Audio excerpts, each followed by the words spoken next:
Di luar hujan turun mencurah-curah, kilat dan guruh tingkah meningkah. Cahaya kilatnya masuk ke dalam pondok, menjilat wajah Datuk, Bah Lanjut dan juga saya. Bila bunyi hujan beransur reda, diganti pula dengan bunyi angin yang cukup keras melanggar dahan dan reranting pokok hutan.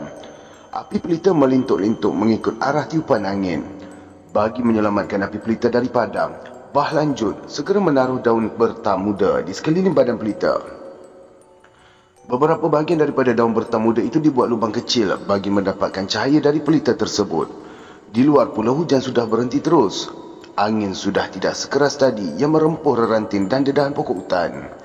Bunyi cengkerik cukup gamat. Sekali-sekala terdengar lolongan anjing hutan yang sayup-sayup kedengaran. Bunyi suara burung tukang cukup nyaring. Saya melihat jam saku Datuk yang bertali tembaga di hujung lututnya. Waktu Bah Lanjut memperkemaskan silanya, saya dengar raungan harimau cukup nyaring bersama dengan tempikan gajah. Tanpa diminta oleh Datuk, Bah Lanjut memperkenalkannya dengan pemuda yang membalas dendam pada anak Haji Azhar. Menurut Bah Lanjut, seorang asli membawa pemuda itu menemuinya dan menceritakan apa yang dialami oleh pemuda itu hinggalah timbul rasa balas di hatinya.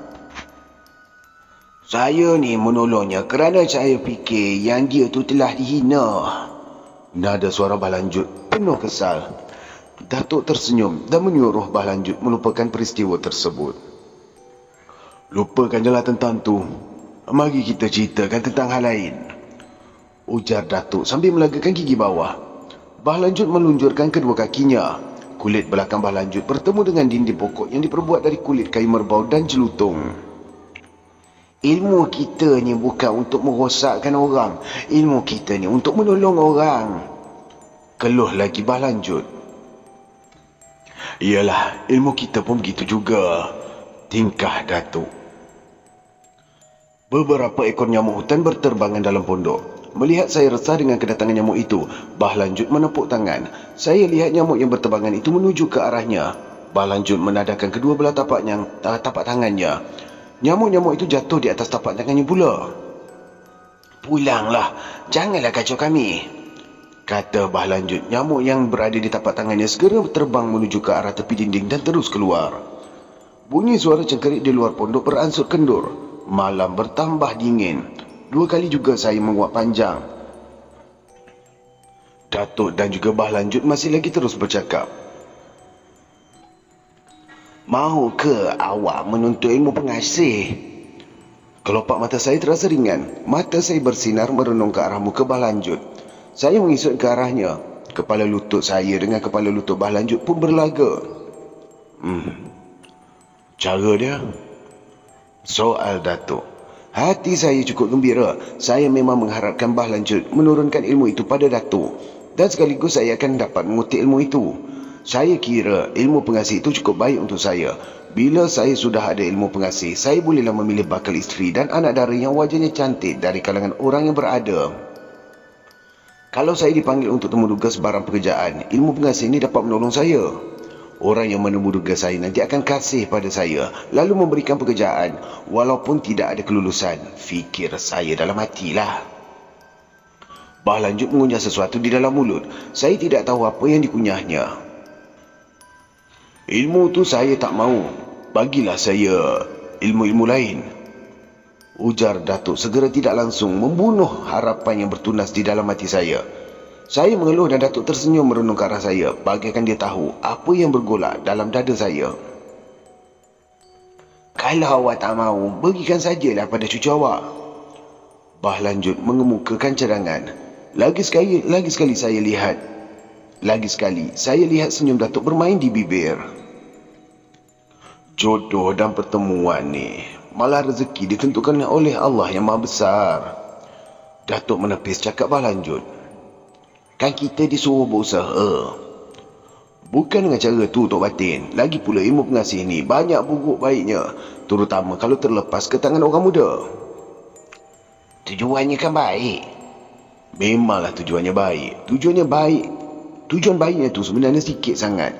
Yang dibuat tujuan yang jahat, yang banyak dilakukan. Ilmu tu pun banyak penggodanya. Jadi ni awak tak nak lah. Kalau awak mahu, boleh je saya bawa naik bukit dan guna mencari ibu minyaknya. Terima kasih je lah Tok Batin. Suara Datuk merendah. Bah lanjut terdiam. Suara anjing hutan semakin keras.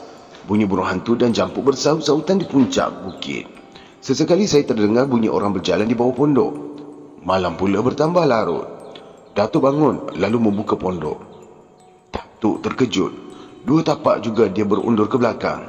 Muka Datuk pucat. Bah lanjut menerkam ke arahnya. Saya juga menerkam ke arah pintu. Kaki kami bagaikan terpaku di lantai. Di muka pintu terjegat satu lembaga berbulu hitam tebal. Dahi lembaga itu berbulu. Lubang hidungnya cukup luas. Gigi putih lembaga itu menyeringai bagaikan mahu menelan kami. Saya amati lembaga itu lama-lama. Bentuknya seperti seekor monyet yang besar. Tiba-tiba, Bah lanjut bergolek di atas lantai menuju ke arah pelita. Dia cabut daun bertam itu lalu membakar kain pelikat Datuk yang tersangkut di dinding. Dengan mendadak sahaja api marak di dalam pondok kami.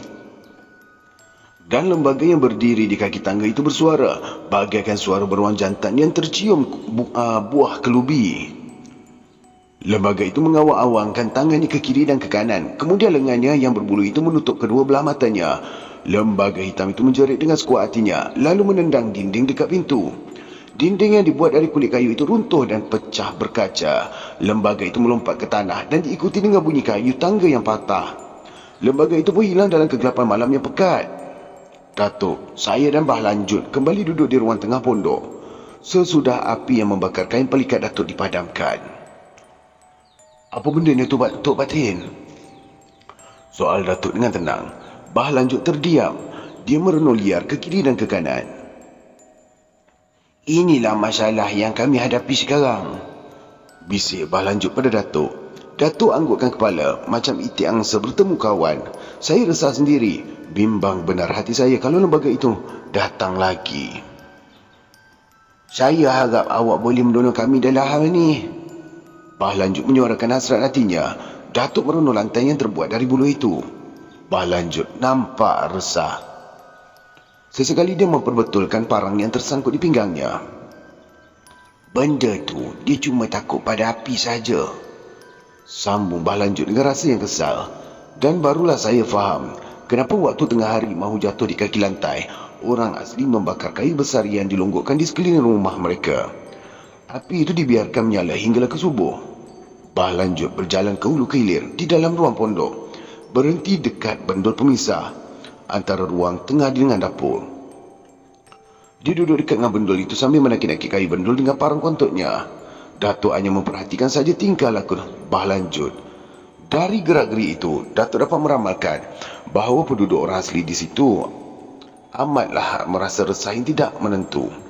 Bah lanjut merenung ke arah Datuk. Lalu Datuk mengangkat kepala. Dapat dengar mereka bertembung. Yang kita bimbangkan ialah tentang keselamatan anak buah kita, terutamanya anak-anak dara. Bah lanjut mengeluh. Sebab binatang sial itu dia mencari anak dara. Sudah 2 orang anak buah saya di kampung bukit sebelah ni mati kerana dia. Hei, dahsyat tu. Kerana itulah, kalau boleh saya mau minta tolong dari awak. Walaupun saya handal, tetapi dalam hal ini saya cakap tu teranglah. Saya mengaku kalah. Bah lanjut mengakui kelemahan yang terdapat pada dirinya. Datuk mengerutkan dahi. Saya rebahkan badan di atas lantai buluh. Bah lanjut bangun, ambil kain dari dalam beg Datuk. Dan kain itu dicampakkan kepada saya. Selimutkanlah badan kau, sejuk ni. Ujarnya sambil ketawa kecil. Bah lanjut terus mendekati Datuk dan mereka bercakap. Apa yang dikatakan oleh mereka itu dapat ditangkap oleh kegendang telinga saya walaupun kelopak mata saya pejam rapat. Fikiran saya berperang sesama sendiri. Bentuk lembaga hitam yang besar itu menari-nari dalam kepala saya. Bagaimana ketika saya terlelap, tiba-tiba lembaga itu datang lalu membawa saya ke tempatnya. Barangkali juga lembaga itu memakan daging manusia. Apakah daging paha saya ni akan dibahamnya? Semuanya berlegar-legar di dalam kepala saya. Datuk terus juga bercakap dengan Bah lanjut. Saya pusing ke kanan. Setiap kali badan saya bergerak, lantai buluh tetap berbunyi kiok-kiok. Bila bunyi itu terdengar berturut-turut kali, saya terasa seronok. Macam satu nada irama yang terjadi tanpa penciptanya.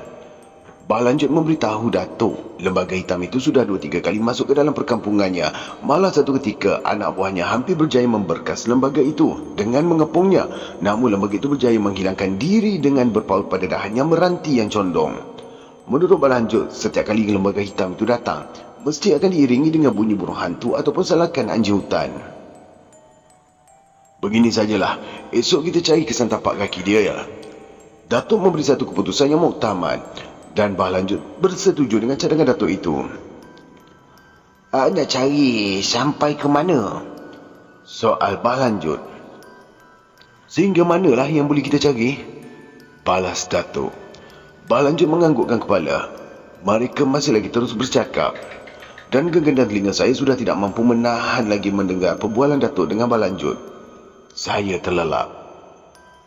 Bila saya terjaga dari tidur, saya lihat Bah Lanjut sudah pun tiada di dalam pondok. Datuk saya lihat masih lagi termenung panjang.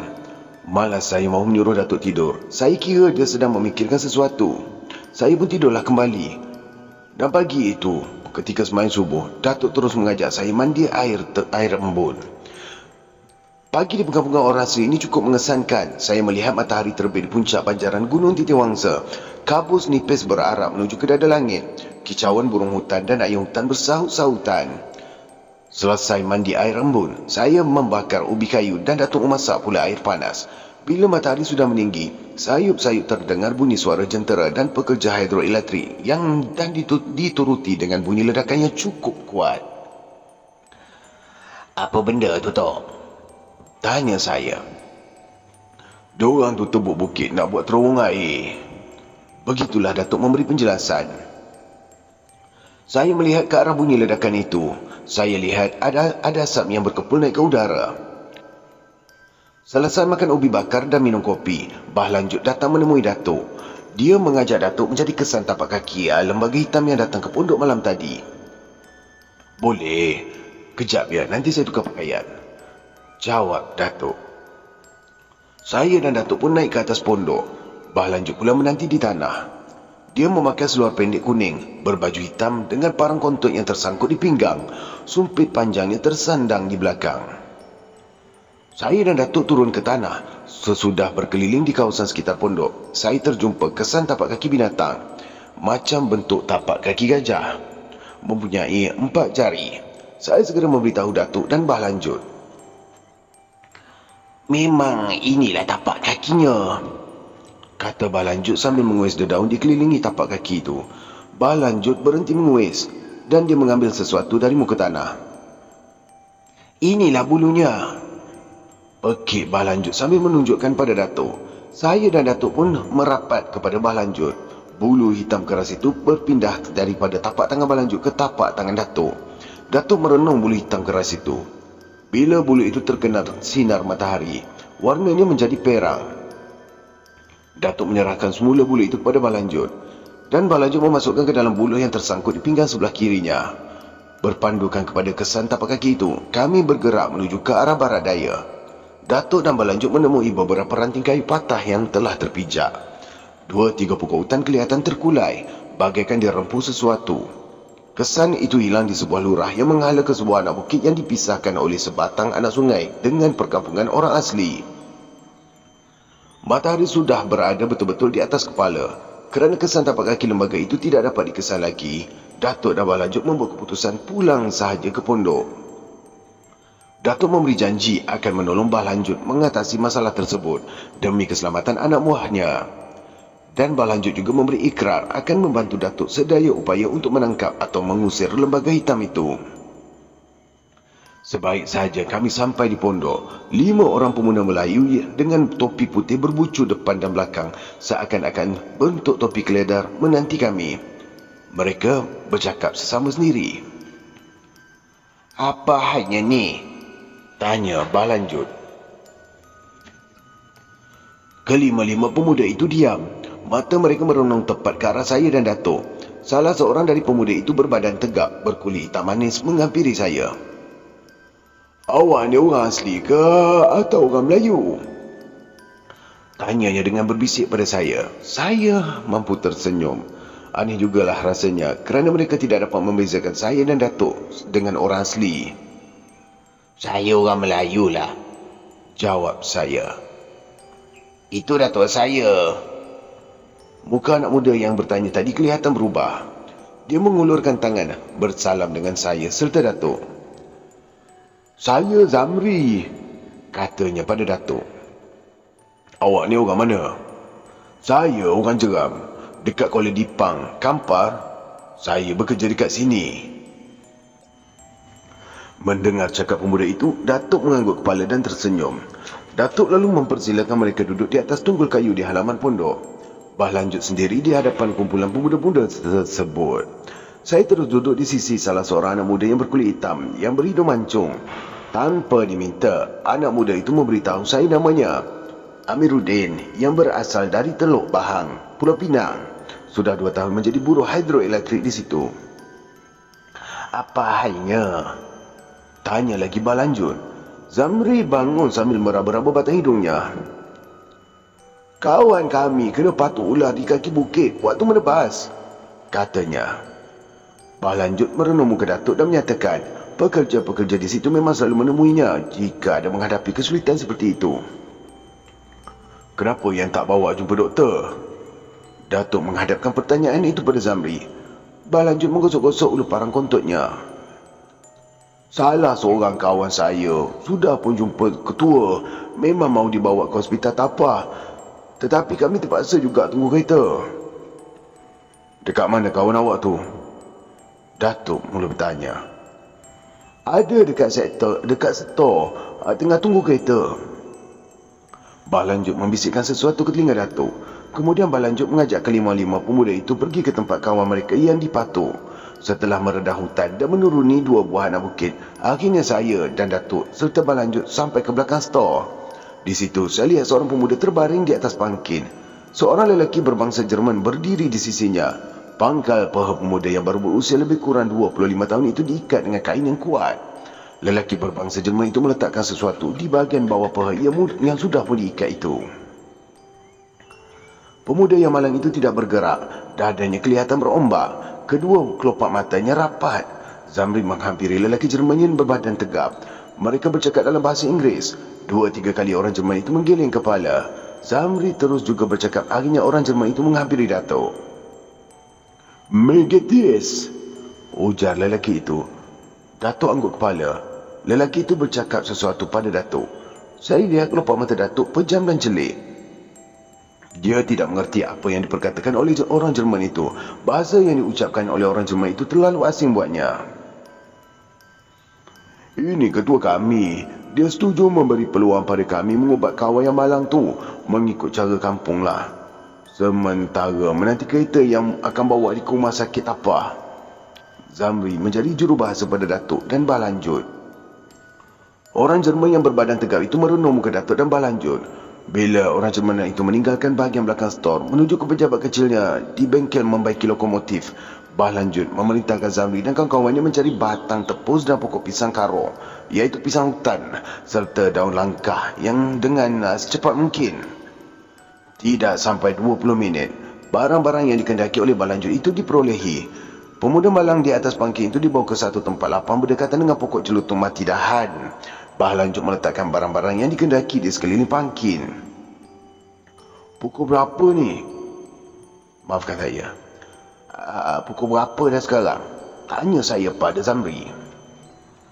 Dekat pukul 2 petang ni, jawabnya. Tiba-tiba Datuk menepuk bahu saya menyuruh saya diam. Bah lanjut mengambil batang tepus lalu dipukul ke pangkal pokok pinang hutan. Dipalu ke tanah 7 kali. Manakala pucuk daun langkap dikoyak-koyak. Separuhnya dibuang ke dalam hutan. Separuh lagi dikunyahnya. Pucuk langkap yang sudah hancur itu diluahkan di pangkal pangkin. Bah lanjut menyuruh saya dan Datuk serta kawan-kawan Zamri duduk di satu tempat yang agak jauh. Yang agak jauh jugalah jaraknya dengan pangkin sambil berpesan jangan bercakap ataupun bangun. Dan gerak-gerinya juga jangan ditegur. Kami beredar. Muka Zamri dan kawan-kawan agak cemas. Mereka agak bimbang kalau yang kena patuk itu tidak boleh dalam waktu yang ditepatkan. Kereta dari Batu 32 pula akan datang dan ketua mereka akan memerintahkan supaya kawan yang malang itu dibawa segera ke hospital Tapah. Bah Lanjut duduk mencangkung di hadapan pangkin. Dia bercakap dalam bahasa orang asli, macam kicau burung hantu pula bunyinya. Selepas itu dia mengambil sehelai daun yang berhampiran di tempat tersebut lalu meniupnya. Bunyi tiupan dari daun itu cukup nyaring dan sakit genggaman telinga bila didengar. Bah Lanjut terus meniupnya tanpa berhenti. Peluh di dahi dan di belakang mulalah keluar. Tiba-tiba saya melihat beberapa ekor ular keluar dari hutan kecil di belakang kami. Semuanya meluru ke arah pangkin pemuda malang itu. Anehnya, ular itu berpatah balik ke dalam hutan. Bah Lanjut terus meniup daun tanpa berhenti. Tanah lapang dekat pangkin pemuda malang itu sudah pun dipenuhi dengan berbagai bentuk ular. Beberapa ekor ular menjalar dan memanjat belakang Bah Lanjut yang meniup daun. Saya berasa takut. Belum pernah lagi saya melihat ular sebanyak itu dengan beraneka rupa dan bentuk. Saya kira semua ular di dalam hutan maafkan saya. Saya kira semua ular di dalam hutan sekitar itu berkumpul di situ. Dada saya berdebar. Tanpa mempedulikan kami, ular terus berkeliaran keluar dan masuk ke dalam hutan belakang. Kami tidak bergerak. Kami benar-benar menjadi seperti tunggul buruk. Saya jeling ke muka Datuk. Saya lihat wajahnya tetap tenang. Ular yang berkeliaran di kaki pangkin. Bah Lanjut terus meniup daun.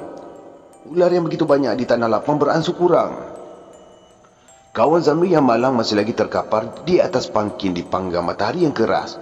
Dalam beberapa saat sahaja, semua ular yang ada di situ gaib semuanya. Bah Lanjut duduk kembali. Dia terus meniup daun dengan sekuat hatinya. Kemudian seekor ular hitam sebesar lengan kanan saya merayap keluar dari hutan di belakang kami. Ular itu bergerak malas menuju ke Bah Lanjut. Ia berhenti betul-betul di depan Bah Lanjut.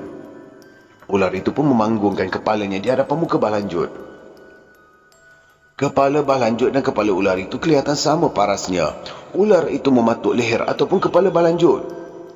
Ular hitam yang nampak berkilat di sinar matahari itu merebahkan badannya atas tanah seketika, kemudian memanggung kepalanya lagi. Perbuatan itu dilakukan sebanyak 3 kali, berturut-turut. Nada tiupan dari Bah Lanjut beransur perlahan. Iramanya yang tadinya keras berubah kepada nada irama yang agak sayu sedikit. Ular hitam di hadapannya bergerak malas menuju ke arah pangkin, bergerak dengan bebasnya di atas tubuh kawan Zamri yang terkapar di situ. Ular itu berhenti betul-betul di bahagian dada Zamri yang malang. Ia memanggungkan lagi kepalanya ke arah Bah Lanjut. Nada tiupan Bah Lanjut bertambah lemah. Ular hitam merebahkan kepala lalu merayap ke celah paha kawan Zamri dan berhenti di situ. Saya lihat ular itu membenamkan kepalanya di bawah ikatan pada kawan Zamri. Lama jugalah ular itu mengisap sesuatu di situ. Bah Lanjut bangun. Bunyi tiupan dari daun di celah mulut Bah Lanjut bertambah perlahan. Ular hitam berpusing atas pangkin, kemudian turun ke tanah dengan gerak yang amat perlahan sekali. Sebaik sahaja ular hitam itu sampai di hadapan Bah Lanjut. Ular hitam itu sudah tidak bergerak lagi. Bah Lanjut menerkam ke arah kawan Zamri di atas pangkin. Daun hutan yang dibuat serunai dikelapkan bahagian betis kawan Zamri yang dipatuk ular itu. Bah Lanjut menepuk dada kawan Zamri itu. Dan kawan Zamri itu di atas pangkin menggerakkan kaki dan tangan. Bah Lanjut menggambit kami untuk datang ke arahnya. Dia dah sedar dari pingsan. Bisanya tu dah dihisap oleh ular yang mematuknya, kata Bah Lanjut. Kawan Zamri yang malang itu pun bangun dan turun dari pangkin. Serentak dengan itu kereta dari Batu 32 pun sampai dan orang Jerman yang mengetuai pekerja di situ datang ke arah kami. Mukanya bengis. Dia memaki Zamri dan kawan-kawannya kerana membawa pemuda yang kena patuk ular ke tempat lain tanpa memberitahunya. Orang Jerman itu terkejut bila dia melihat pemuda yang kena patuk itu sudah pun boleh berdiri serta berjalan ke arahnya dan terus bersalam. Orang Jerman itu memeluk Datuk dan Bah Lanjut sebagai tanda mengucapkan ribuan terima kasih kerana berjaya menyelamatkan pekerjanya. Beri dia rehat dulu, petang esok nanti saya datang lagi, kata Bah Lanjut kepada Zamri. Bah Lanjut mengambil bangkai ular hitam itu dan dibelitkan ke leher. Belitkan leher buat apa? Tanya saya dengan penuh ragu. Mesti ditanam, jawabnya. Datuk dan saya berpandangan. Ilmu inilah yang mahu saya tuntut dari awak, Datuk menyatakan hasratnya. Boleh, tapi awak mesti tolong saya hancurkan lembaga hitam tu dulu. Saya cuba, Tok Batin, saya cuba. Kami pun meninggalkan kawasan pekerja hidroelektrik menuju ke arah perkampungan orang asli. Sebaik saja sampai di pondok, Datuk terus duduk di atas tunggul buruk di hadapan pondok. Bah Lanjut terus pulang ke rumahnya. Saya terus masuk ke dalam pondok merebahkan badan. Kerana terlalu letih, saya pun tertidur. Bila saya terjaga dari tidur, saya lihat Datuk membincangkan sesuatu dengan Bah Lanjut. Saya segera mendapatkan mereka. Malam ni, kita tunggu lembaga hitam tu datang dulu. Esoknya, kita pergi ke kampung lain dekat kampung raja di Tanah Rata. Datuk memberitahu saya. Saya terdiam. Bah Lanjut merenung ke muka saya. Di kampung orang darat sana, ada orang sakit kena sembuh lembaga hitam tu. Bah Lanjut menerangkan kepada saya. Walaupun begitu, malam ini kita mesti berjaga juga kalau lembaga hitam tu datang. Terang Bah Lanjut. Saya menganggukkan kepala.